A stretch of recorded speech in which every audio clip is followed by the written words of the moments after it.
लेकिन जानना है तो आप संघ में आइए, दूसरा रास्ता नहीं। अंधा था, बैठा था, दोस्त आया, पदचाप से उसने समझ लिया, पूछा कहाँ गए थे, दोस्त ने कहा भोजन के लिए। क्या खाया भोजन में? खीर। तो बोले खीर क्या होती है?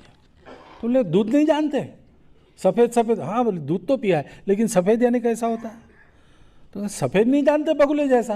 तो बोले बगुला कैसा होता है? अब कितने प्रश्नों का उत्तर देते रहे। तो उसने अपना हाथ कर दिया, ये देखो बगुला ऐसे होता है। अंधे ने हाथ टटोल लिया, बोले इतनी टेढ़ी खीर खाई तुम्हारे गले में नहीं अटकी।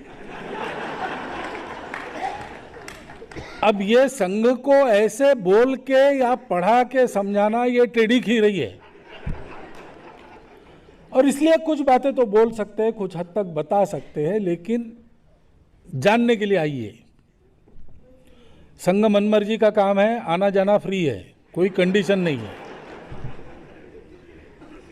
और इसलिए आइए, देखिए, अनुभव कीजिए। अच्छा लगा आपको रहिए, नहीं लगा तो आपकी मर्जी। यहां तो कोई सैंक्शन नहीं है, बस स्नेहपूर्ण आत्मीयता, इस एक भरोसे ये चलता है। वो एक ज्ञानेश्वर महाराज संत है, उनकी कविता, भारूड कहते हैं उसको, लोक काव्य का प्रकार है। उसमें उन्होंने ये कहा, मराठी में कहा है कि कांटे की अनी पर, यानी नोक पर, कांटे की अनी पर 3 गांव बैठे, 3 में से 2 उजड़ गए, एक बस ही नहीं रहा है। जहां बस नहीं रहा है वहां 3 बाड़े थे बड़े बड़े, 2 गिर गए थे, एक बना ही नहीं। जो बना ही नहीं उसमें 3 भैंसे बांधी, तो 2 बांझ थी, एक को हुए ही नहीं।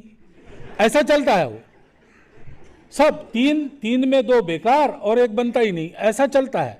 और चलते चलते अंत में वो कहते हैं कि ज्ञानेश्वर कहते हैं इसका अनुभव बिना सद्गुरु नहीं समझेगा। ये संघ ऐसी एक चीज है कि मैं कितना भी समझाऊं तो भी क्यों क्या ये रहेगा ही।